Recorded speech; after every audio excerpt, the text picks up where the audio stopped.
10 જૂનના રોજ ગુજરાત એટીએસને માહિતી મળે છે કે ચોક્કસ ઇન્સ્ટાગ્રામ એકાઉન્ટ છે, આ એકાઉન્ટ ઉપર દેશ વિરોધી પ્રવૃત્તિ થઈ રહી છે અને તેમાં જે માસ્ટર માઇન્ડ છે તે પાકિસ્તાન સાથે સંકળાયેલો છે। ત્યાર પછી ગુજરાત એટીએસ હરકતમાં આવે છે। આ ચારે ચાર આરોપીઓ છે તેઓના પર વોચ રાખવામાં આવે છે અને અંતે ગુજરાત એટીએસ સફળ થાય છે અને અલકાયદા સાથે સંકળાયેલા ઝડપી લેવામાં આવે છે, જેમાંથી 2 ગુજરાતના છે, જેમાં એક ફતેવાડી જોહાપુરાનો આરોપી છે જ્યારે બીજો આરોપી મોડાસાનો છે। વિગતવાર વાત કરવી છે કેવી રીતે ગુજરાત એટીએસે ઓપરેશન પાર પાડ્યું છે તેની। વૈષ્ણવજન તો તેને કહીએ જે પીડ પરાઈ જાનાને રે। નમસ્કાર, આપ જોઈ રહ્યા છો નવજીવન ન્યૂઝ અને હું છું આપની સાથે તોફિક ગાંચી। ગુજરાત એટીએસને આજે 4 આતંકવાદીઓ છે તેઓને ઝડપમાં સફળતા મળી છે અને જેમાંથી 2 ગુજરાતના છે। જે માસ્ટર માઇન્ડ છે જે મોહમ્મદ ફેક, આ મોહમ્મદ ફેક મૂળ દિલ્હીનો છે, તે માસ્ટર માઇન્ડ છે અને તેના સાથે જ સંકળાયેલા હતા 3 આરોપીઓ, જેમાંથી એક આરોપી સૈફુલ્લા છે જે પોતે મોડાસાનો છે, જ્યારે બીજો આરોપી જે મોહમ્મદ ફરદીન છે તે જોહાપુરાના ફતેવાડીનો છે, જ્યારે ચોથો આરોપી છે તે પોતે નોએડાનો છે। આ ચારે ચાર આરોપીઓ છે તે 5 ઇન્સ્ટાગ્રામ એકાઉન્ટ ચલાવતા હતા અને એકાઉન્ટો પર દેશમાં શાંતિ સલામતી જોખમાય, ધાર્મિક ભાવના લોકોની ભડકે, દેશનું જે બંધારણ છે તેને લઈને સાથે શરિયતના જે મુદ્દા છે, આવા કન્ટેનો નાખવાથી દેશમાં જે પ્રકારનો માહોલ ઉત્પન્ન થઈ શકે તેવી સ્થિતિને લઈને ગુજરાત એટીએસ સતત તેમના પર વોચ રાખી રહી હતી અને અંતે વર્કઆઉટ કર્યા પછી આ ચારે ચાર આરોપીઓને દબોચી લેવામાં આવે છે। ગુજરાત એટીએસના જે પોલીસ અમલદાર છે સુનિલ જોશી, તેમણે આ સંપૂર્ણ ઓપરેશન કેવી રીતે પાર પાડ્યું છે તેની વિગતો આપી છે।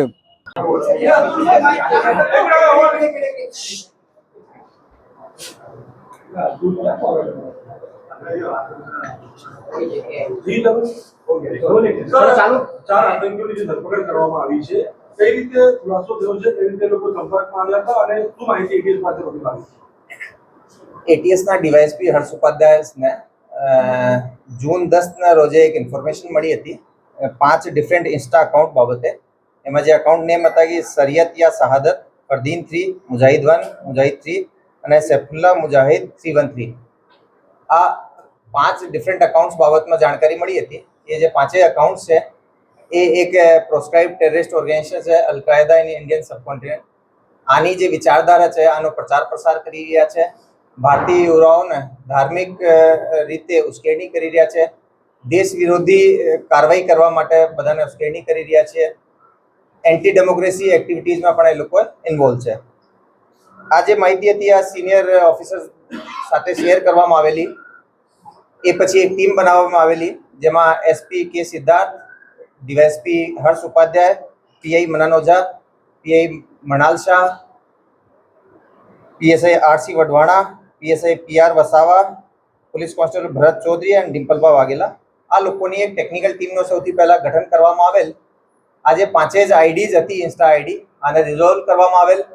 રિઝોલ્વ કરવાથી ખબર પડી કે એમાંથી મુજાહિદીન 1 અને મુજાહિદીન 3 જે છે એ એક જ આરોપી દ્વારા એનો યુઝ કરવામાં આવતો હતો અને ટોટલ 4 આરોપીઓની આઈડેન્ટિફિકેશન થઈ શકી, જેમાં દિલ્હી ચાંદની ચોકમાં રહેતા મોહમ્મદ ફરદીન શેખ ફેક, બીજો જે છે અમદાવાદમાં રહેતો ફરદીન શેખ, માફ કરજો, જે દિલ્હીમાં રહેતા મોહમ્મદ ફેક, અમદાવાદમાં રહેતા ફરદીન શેખ, નોઈડામાં રહેતા જીશાન અલી અને આપણા મોડાસામાં રહેતા સૈફુલ્લા કુરેશી। એ જે 4 આરોપીઓ છે એ ચારે જ આરોપીઓની આઈડેન્ટિફાઈ કરવામાં આવેલો। ટેકનિકલ આધારે જે છે એને થોડો વધારે ચેક કરવામાં આવેલ અને આ જે ઇનપુટ મળ્યો હતો એની થોડી ફિઝિકલ પણ ચકાસણી કરવામાં આવેલ અને જાણવા મળે કે આ લોકો રેડિકલ એક્ટિવિટીઝમાં ઇન્વોલ્વ છે। આના પછી એક બહુ મોટી ટીમ બનાવવામાં આવેલ જેમાં DYSP Harsh Upadhyay, DYSP SL Chaudhary, Nikhil Brahmbhatt, JN Chavda, PB Desai, BH Korat, AS Chavda, YS Gujar, sub inspector MN Patel, BD Vaghela, SR Chavda, RR Rathod, BJ Patel, AR Chaudhary, AP Parmar, એટલા અધિકારીઓ અને બીજા લગભગ 25 કોન્સ્ટેબલના મળીને એક ટીમ બનાવવામાં આવેલ। ટોટલ 4 ટીમ બનાવી।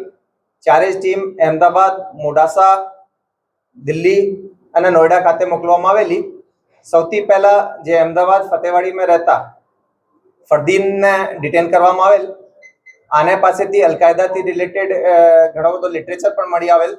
સાથે સાથે હાલમાં જ એના દ્વારા એક તલવાર પણ પ્રોક્યોર કરવામાં આવેલી હતી, એ પણ એનાથી સીઝ કરવામાં આવેલી. એના સ્ટેટમેન્ટ આધારે જાણવા મળેલ કે એના જે સાથી જે છે, જે ઇન્ફોર્મેશન મુજબના ત્રણેય માણસો છે એ પણ આના જોડે સંકળાયેલા છે. આને એટીએસ ખાતે લઈને એફઆઈઆર દાખલ કરીને એ બીજા 3 લોકોનો પણ આમનું નામ ખોલવામાં આવેલો. ત્રણેય જે ટીમો હતી એના દ્વારા બીજા 3 આરોપીઓને પણ પકડવામાં આવેલ. આ લોકોનો જે ઇન્સ્ટા પ્રોફાઇલ છે એને જોતા એ લોકોએ ઘણા મોટા પ્રમાણમાં રેડિકલ કન્ટેન્ટ ક્રિએટ કરતા હતા, ફોરવર્ડ કરતા હતા, શેર કરતા હતા, કોલેબ કરતા હતા અને લોકોને આ રીતની સ્કેરની કરતા હતા. ઇન્સ્ટાગ્રામ ઉપર વિવિધ અકાઉન્ટ્સ પણ અને ગ્રુપ્સ બનાવેલા છે જેમાં એ બીજા લોકોને આ રીતે તૈયાર કરતા હતા. આમાં જે મુખ્ય માણસ મોહમ્મદ ફૈક છે, જે દિલ્હીનો નિવાસી છે, એ પાકિસ્તાનના જે ઇન્સ્ટા અકાઉન્ટ છે જે કે આ જ ઓર્ગેનાઇઝેશન સાથે જોડાયેલા છે, આ લોકો જોડે લાઈવ કોન્ટેક્ટમાં હતો અને આ લોકોથી વિભિન્ન જે જિહાદી એક્ટિવિટીઝ માટે એ સાથે મળીને લોકો કામ કરતા હતા. આ ચારેજને અહીંયા લઈને આપણે જે એફઆઈઆર કરવામાં આવેલી છે એમાં યુએપીના સેક્શન 13, 18, 38, 39 અને બીએનએસની કલમ 113, 152, 196 અને 61 મુજબનો ગુના દાખલ કરવામાં આવેલ છે. એમાંથી જે અમદાવાદ અને મોડાસાના જે બંને આરોપીઓ છે આને કોર્ટમાં પ્રોડ્યુસ હાલમાં જ કરવામાં આવેલ અને આના 14 દિવસના રિમાન્ડ પણ મળ્યા છે. સંપર્કમાં કઈ રીતે આવે? આ જે રીતે હું કીધા કે ભાઈ એ ઇન્સ્ટા અકાઉન્ટથી પ્રાઇમા ફેસી અમને જાણવા મળેલ છે કે ભાઈ ઇન્સ્ટા અકાઉન્ટથી એ લોકોએ સંપર્ક કરતા હતા એકબીજાને. કેટલાક સમયથી આ લોકો આ રીતની પ્રવૃત્તિ કરતા હતા, કેટલા લોકો સાથે આ લોકો સંકળાયેલા છે, કંઈક સામે આવ્યું? અમે જ્યારે અમને બાતમી મળી હતી એના પછી અમે જે ટેકનિકલ બીજી માહિતી કલેક્ટ કરી તો એમાં 4 લોકોનો ક્લોઝ ગ્રુપ હતો. એ સિવાય પણ આ લોકોના ગ્રુપ્સ થઈ શકે, પણ આ લોકો ચારે જે હતા સૌથી મોસ્ટ એક્ટિવ લોકો આ ગ્રુપમાં હતા. 5 આઈડીની અંદર ટોટલ અન્ય કેટલા લોકો તેમની સાથે જોડાયેલા હતા? નહીં, એ જે છે એ બહુ ડિટેલ્ડ આનો ટેકનિકલ તપાસ કરવામાં આવશે. આપણે બધાને ખબર છે કે ભાઈ પુરાવાના ભાગરૂપે આપણા આ બધા જે આના ડિવાઇસીસ છે એ સીઝ કરતા સાથે એફએસએલમાં મોકલીએ છીએ. પરંતુ જે ઓપન સોર્સમાં જે કારણ કે ચારે જે માણસો હતા એ આપણે જોશો કે ભાઈ જે એની ઓરિજિનલ આઈડીઝ ના હતી, એ ડમી નામથી બીજી આઈડીઝ બનાવેલી હતી. તો આ ડમી આઈડીઝ જે બનાવવામાં આવેલી હતી આની અંદર જે આના ફોલોવર્સ વગેરે હોય એ પણ આની સાથે સંકળાયેલા લોકો જ હોય. એક્ઝિટ પોસ્ટમાં શું ભડકાવ હતો? કોઈ નેતાના વિશે લખ્યું હોય, ભારતીય કોઈ નેતાની? એમાં હું આપને એક્ઝેક્ટ કહું કે ભાઈ અલકાયદામાં જે જોડાયેલો આસિફ ઉમર જે કે એક મૂળ ભારતીય નાગરિક હતો, એ અફઘાનિસ્તાનમાં મરણ પામેલ હતો.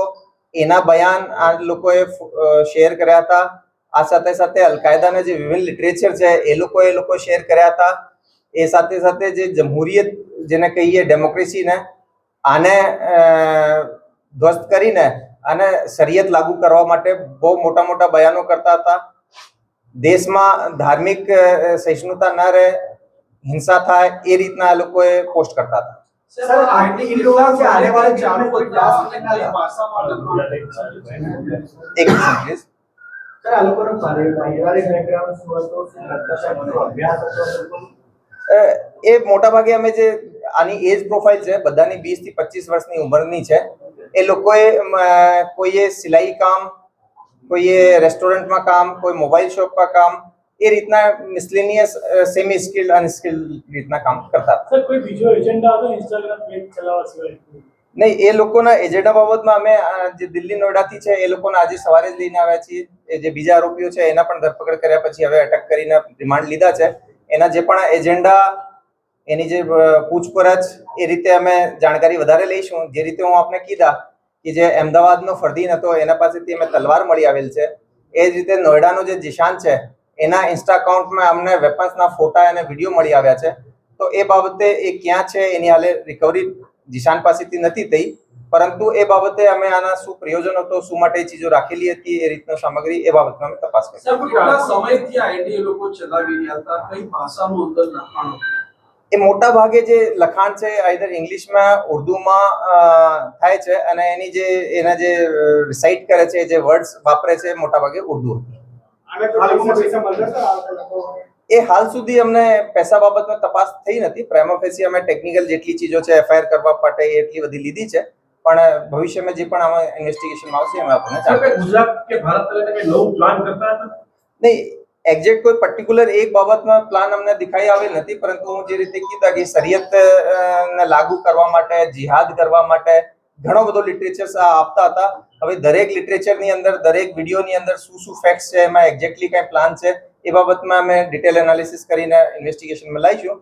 પરંતુ એટ લાર્જ એ લોકોએ ભારત વિરોધી, ડેમોક્રેસી વિરોધી, ધાર્મિક ઇશ્યુઝ થાય, હિંસા થાય એ રીતના કામગીરીમાં ઓપરેશન સિંદૂર સાથે એનો કઈ સંબંધ ખરો?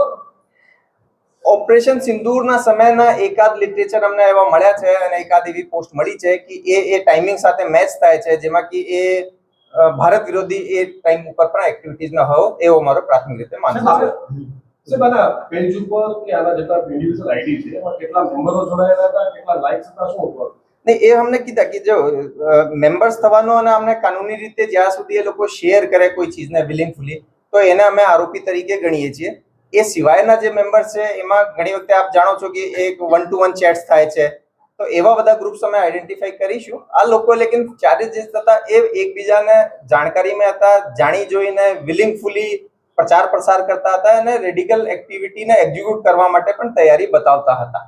આપણે બે વખત કહ્યું કે એમની પાસેથી તલવાર કબજે કરવામાં આવી, કોઈ હુમલાનું ષડયંત્ર કોઈને ટાર્ગેટ કરવામાં આવ્યો હોય તેવું કઈ ખરું? હાલ અમારી પાસે એવી કઈ માહિતી નથી, પરંતુ અગર ડ્યુરિંગ ઇન્વેસ્ટિગેશન કઈ આવશે તો અમે આપને કહીશું. આમાં સર મુખ્ય આરોપી કોણ છે અને આ લોકોને આ કરવાની પ્રેરણા ક્યાંથી મળી, કઈ રીતે મળી આમાં મેન આરોપી? જો આમ એક ઓર્ગેનાઇઝેશનની અંદર દરેક માણસ એક પર્ટિક્યુલર આઈડિયોલોજી સાથે લડીને મતલબ એના સાથે જોડાઈને એક કોમન ઇન્ટેન્શન્સ અને કોમન જે ઉદ્દેશ્યો આને પાર પાડવા માટે કામગીરી કરતા હોય છે. પ્રાથમિક રીતે જે મોહમ્મદ ફૈક છે જે દિલ્હીનો, એ અમને આમાંથી સૌથી વધારે ઇન્વોલ્વ લાગે છે, કારણ કે એ ડાયરેક્ટલી હાલ સુધીની તપાસમાં ડાયરેક્ટ જે પાકિસ્તાની ઇન્સ્ટા અકાઉન્ટ છે એની જોડે કોન્ટેક્ટમાં છે. એ લોકોથી એ પર્ટિક્યુલર ટેરર એક્ટિવિટી માટે વાતો પણ કરે છે અને એ અમને હાલ સુધીમાં આ ગ્રુપનો મુખ્ય માણસ લાગી રહ્યો છે. ચારે લોકો ભેગા થયા છે કોઈ જગ્યાએ કોઈ દિવસ?